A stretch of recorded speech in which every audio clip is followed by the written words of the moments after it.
queria nessa manhã começar dando exemplo de um pai que fracassou como pai e depois um pai que foi vitorioso na função de ser pai. Hoje em dia há sinais de desintegração da igreja.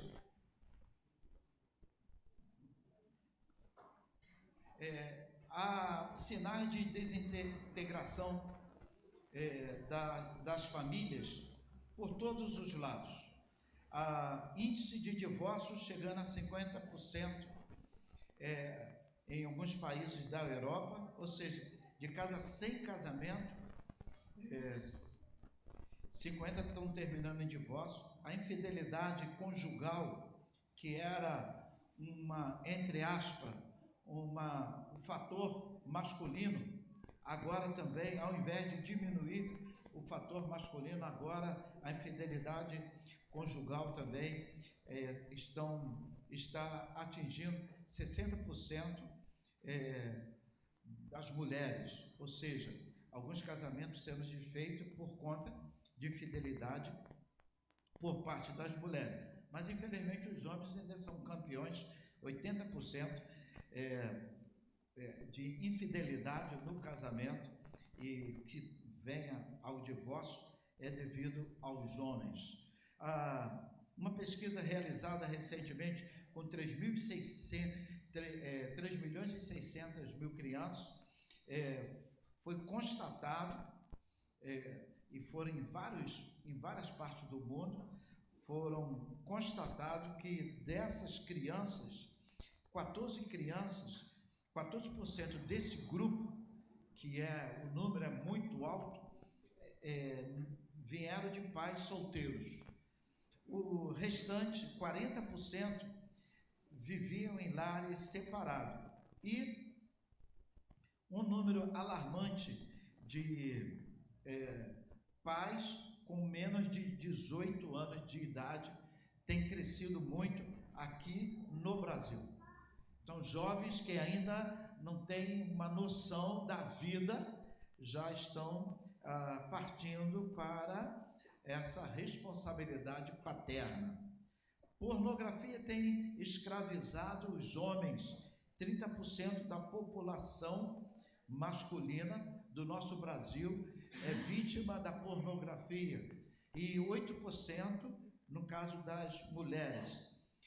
Os pais estão cada vez mais ocupados e os filhos cada vez mais distantes, e o relacionamento da família está correndo perigo.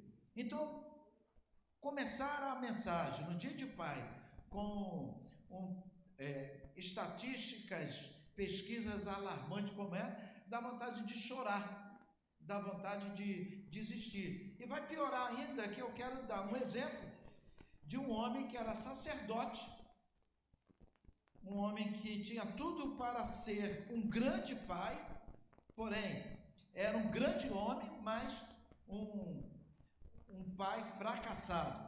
Era famoso fora dos portões, mas dentro de casa era um desastre.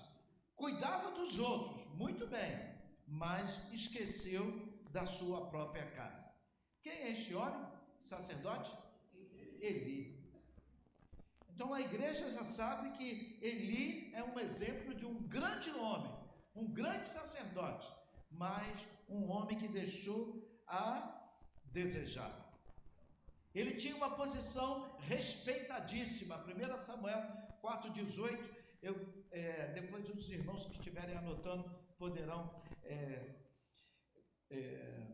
verificar, mas para ganharmos tempo nós vamos citar somente 1 Samuel 4,18, fala que a ocupação dele exigia muito tempo dele, porque além de sacerdote, ele era um juiz, ele tinha uma posição maravilhosa, era um homem crente.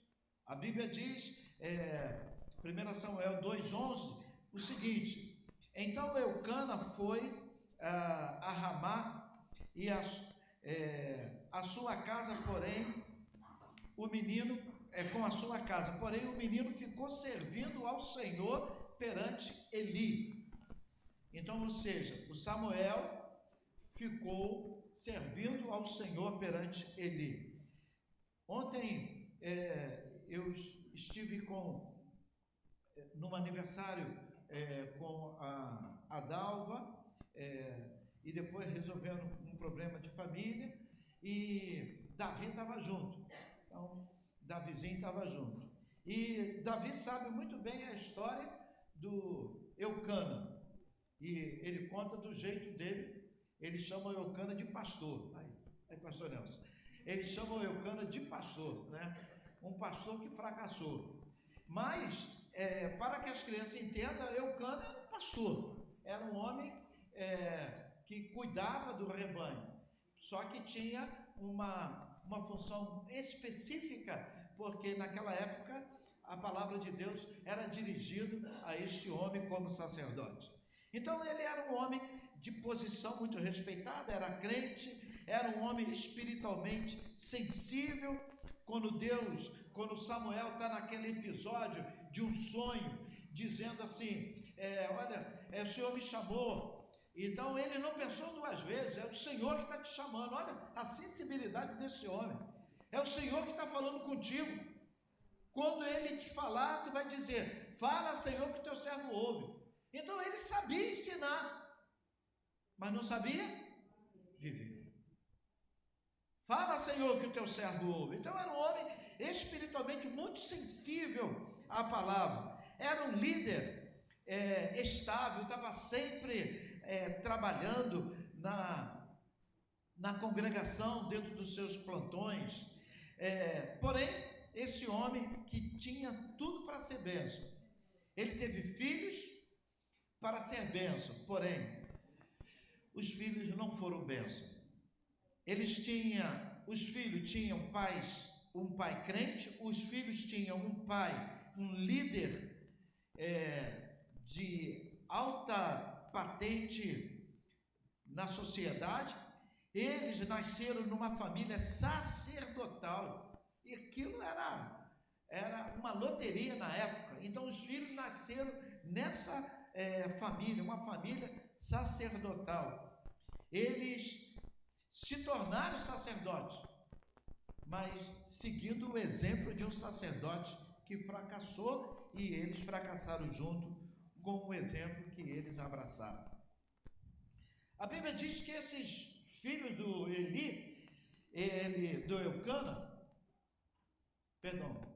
de Eli, eles eram sacerdotes, mas totalmente profanos. Eles não tinham temor, eles eram incrédulos, rebeldes, blasfemos, como mesmo é citado, filho de Belial.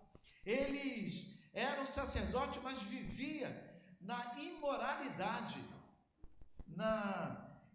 de maneira escandalosa. Eles eram sacerdotes, mas faziam o povo tropeçar.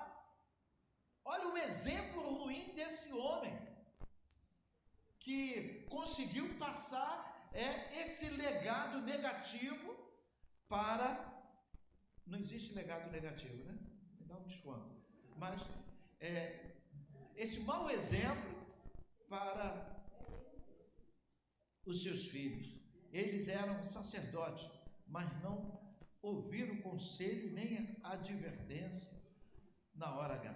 Então, a Bíblia diz que por ele ser ausente, por ele não ser um pai presente, não ter tempo para os filhos. Eu fico pensando, nós pastores, às vezes queremos justificar não ter tempo para os filhos, porque a igreja absorve, porque o ministério absorve. Nada justifica um pai ausente.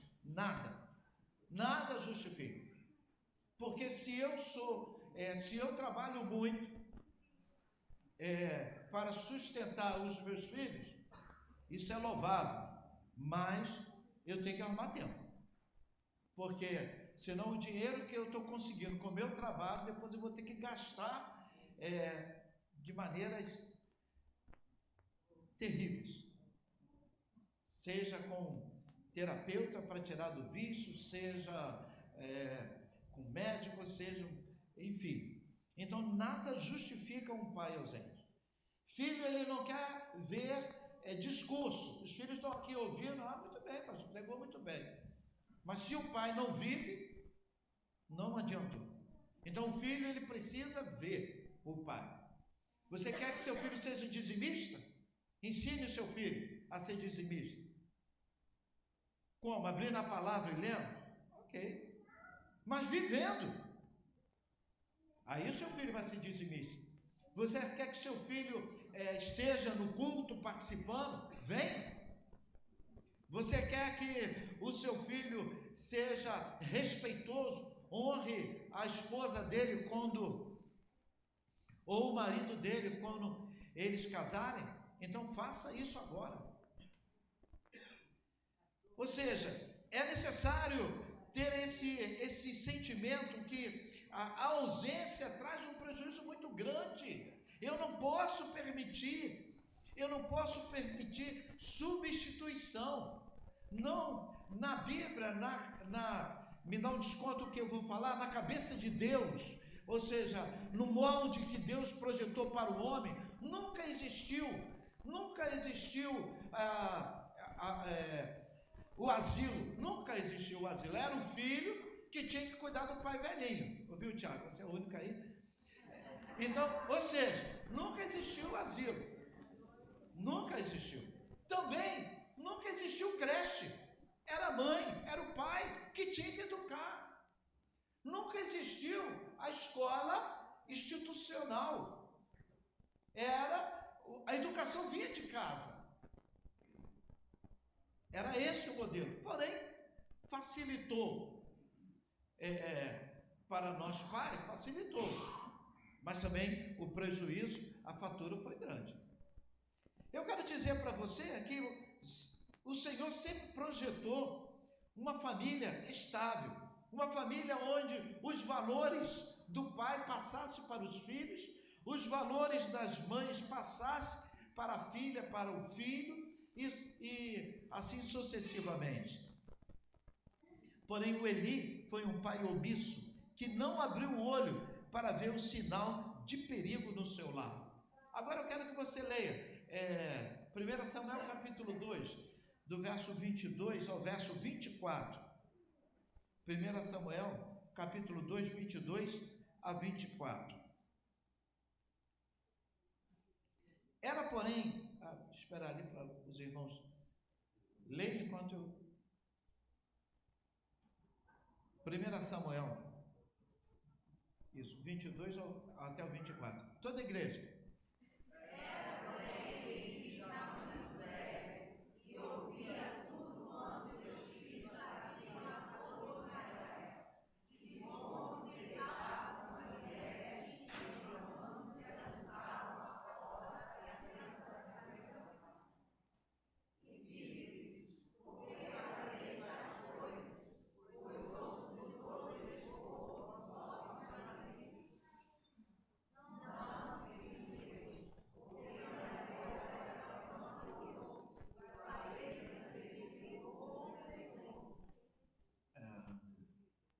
Pai banana, né? Não, filho meu, isso não está bem. Eu estou ouvindo, zum, zum, zum.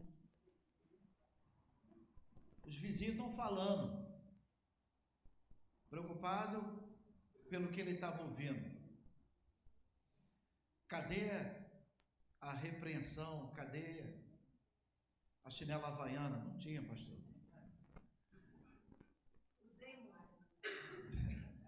Eu quero convidar você a não ser omisso, mas espancar não significa dizer que você é presente. Você pode ouvir o que nós lemos, Deuteronômio capítulo 6. Quando, pois, entrares na terra que eu te dei, não é isso, Deuteronômio 6? Fale com teu filho, como? Assentado na porta, andando no caminho, está passeando no aterro, vai falando a palavra de Deus. Não precisa botar brilhantina no cabelo do garoto, botar paletó e gravata, senta aqui que eu vou ler a Bíblia para você. Vai espantar o menino. O que a Bíblia está dizendo, fale de maneira normal a palavra de Deus.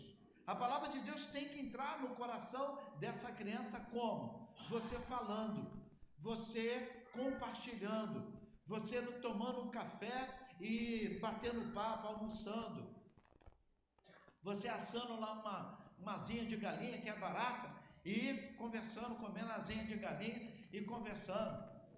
Não quero falar da picanha, né? Mas eu quero dizer para você que existiu advertência para o Eli. Ele diz: estou ouvindo. E a situação, como Eli termina, é algo terrível. A Bíblia diz que a arca do Senhor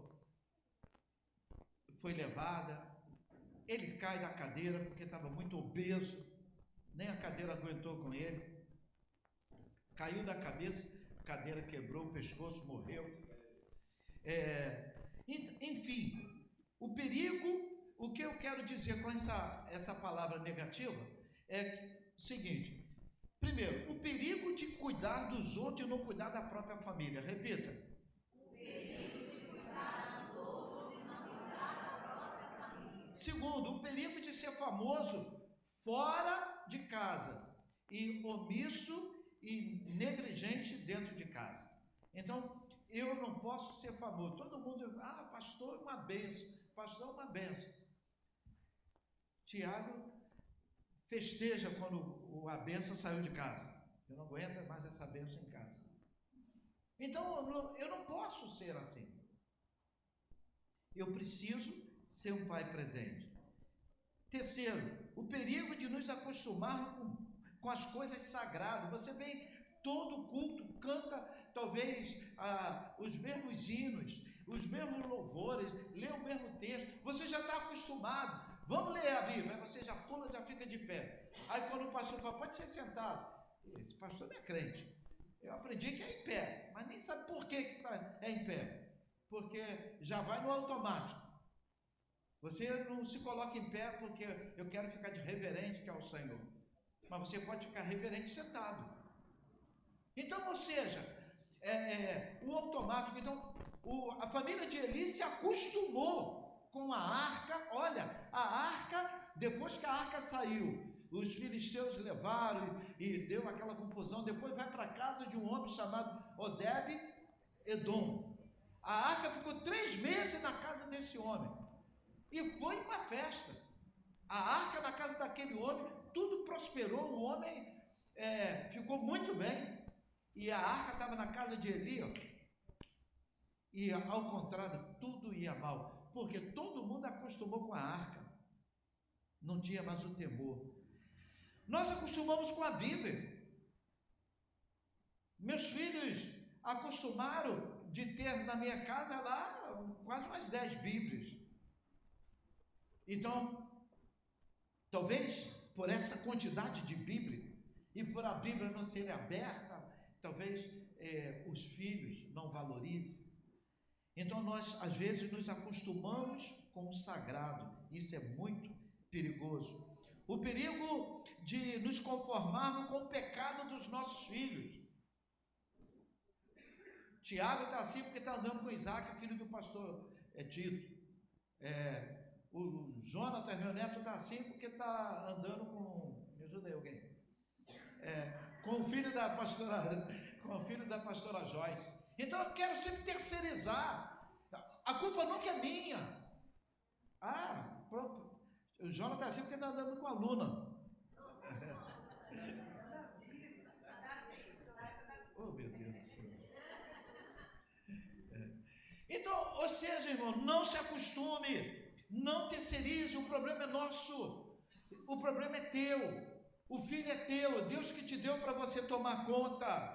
A família de Eli acaba em tragédia porque pensou que podia fazer a obra de Deus sem santidade. Uma família que acha que pode vir para a igreja sem santidade, já está aí no caminho da família de Eli. 4.000 homens morreram. O Onfini, o Finéias trazem a arca, símbolo da presença de Deus, e dizendo, nós vamos para a guerra e vamos levar a arca, mas morre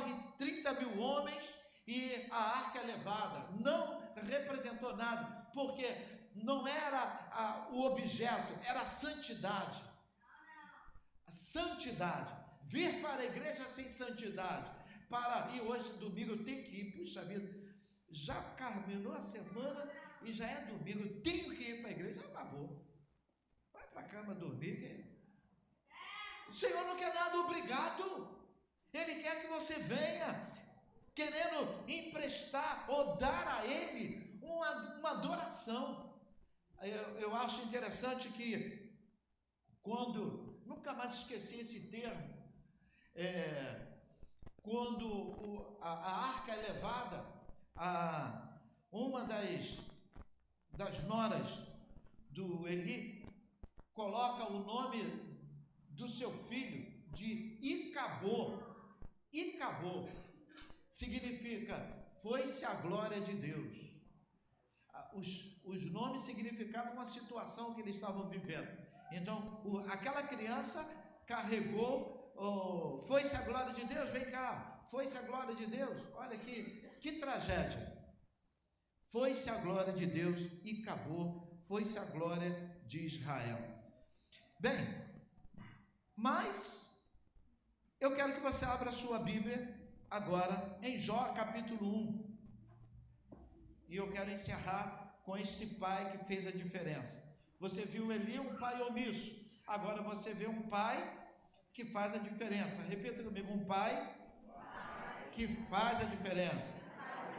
Mas só que ele morreu, pastor. O Jó já morreu há muito tempo.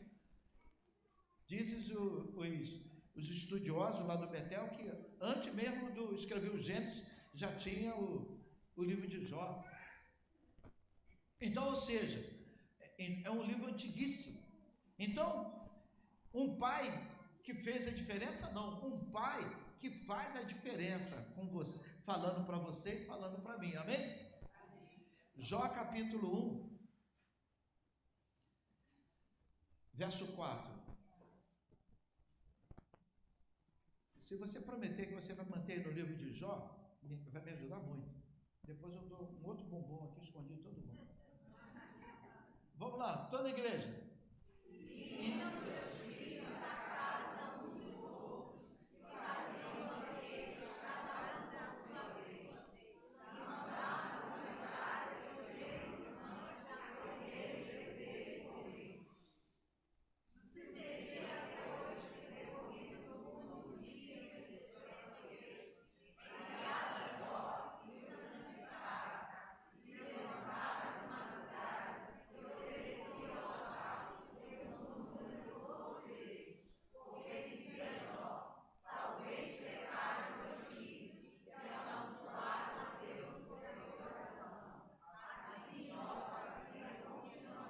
Solta aí.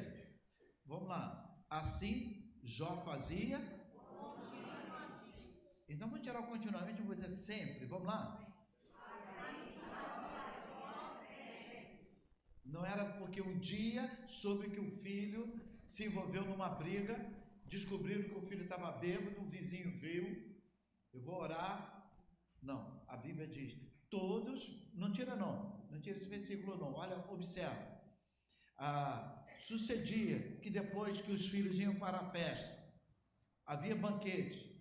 Então a Bíblia diz que Jó se levantava de madrugada, oferecia o holocausto, orava, porque dizia, talvez, eu não sei o que meus filhos fizeram, mas eu quero santificá-los. Eu quero santificá-los. Orei e oro muito de madrugada pelos meus filhos. Orei e oro muito os seus filhos. Oro pelos seus filhos. Oro por aqueles que um dia passaram aqui, estiveram aqui e eu tenho como filhos. A Bíblia diz que isso deu certo com Jó. A ponto de Satanás ficar com ódio de Jó. Eu não sei se Satanás ficou com ódio de Jó pela riqueza, Por quê? Mas ele dizia assim, olha, tu tens abençoado muito esse camarada, isso está nos incomodando. E por que Deus abençoava Jó? Porque Jó, além de tudo, de ser um homem temente a Deus, era um pai presente. Acordava de madrugada para orar pelos filhos. Acordava de madrugada para orar pelos filhos. Não acordava de madrugada para tirar filho de boca de fumo. Não acordava de madrugada para tirar filho de delegacia. Não acordava de madrugada para tirar filho de situações esquisitas. Não. Acordava de madrugada para orar, para sustentar, para evitar. A Bíblia diz na oração do Pai Nosso, que nós chamamos carinhosamente de Pai Nosso, que eu preciso confessar a minha tentação. Vamos lá? Oração do Pai Nosso. Pai Nosso.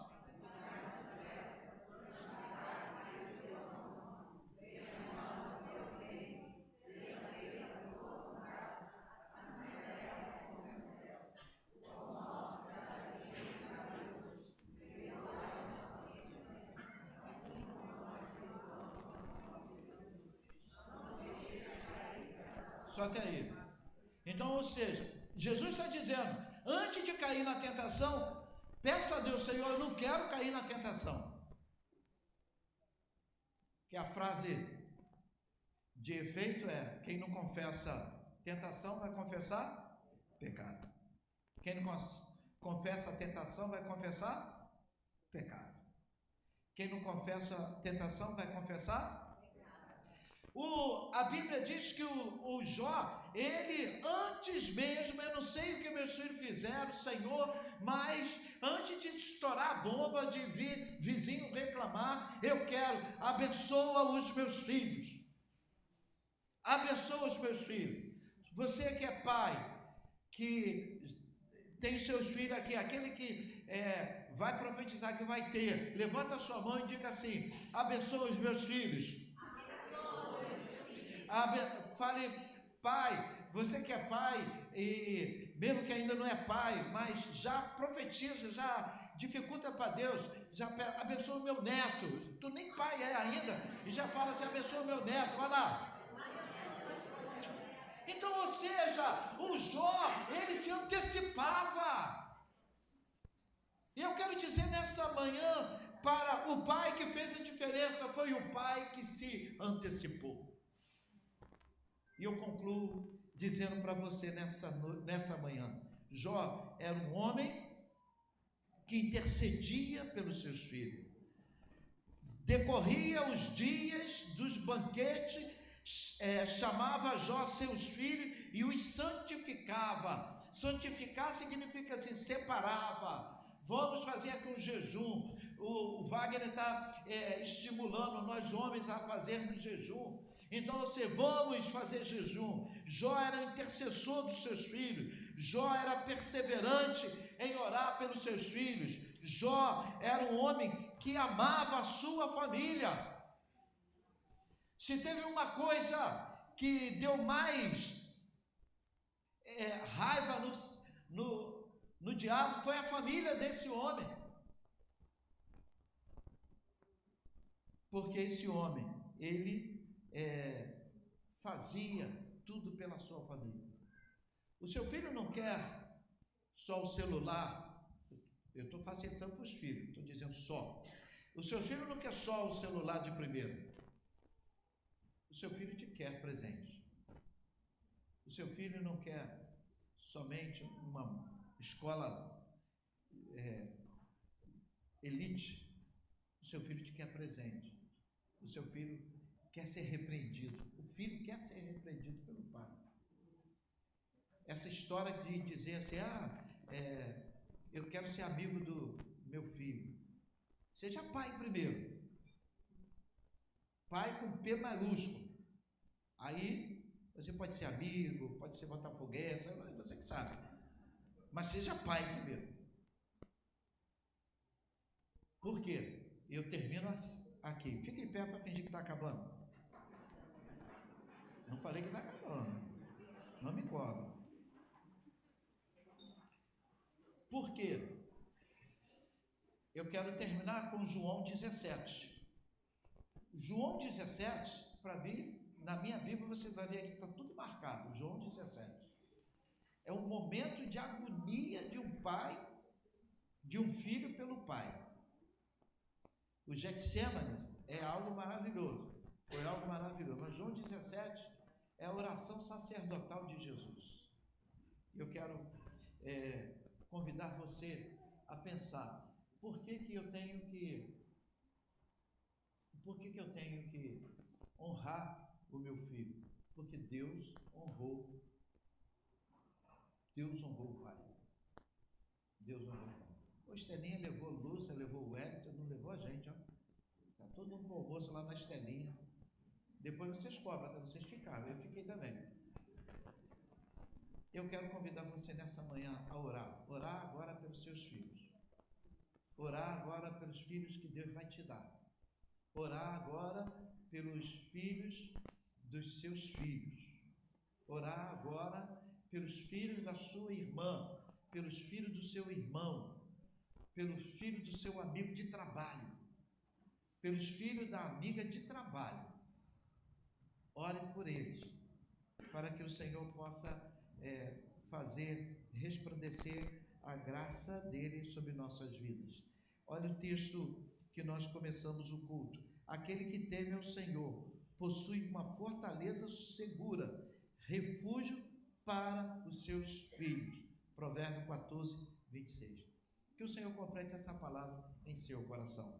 Pai Santo, nós te agradecemos por essa manhã, te agradecemos pela oportunidade de falarmos contigo, te agradecemos, ó Pai, pela tua boa mão sobre nossas vidas.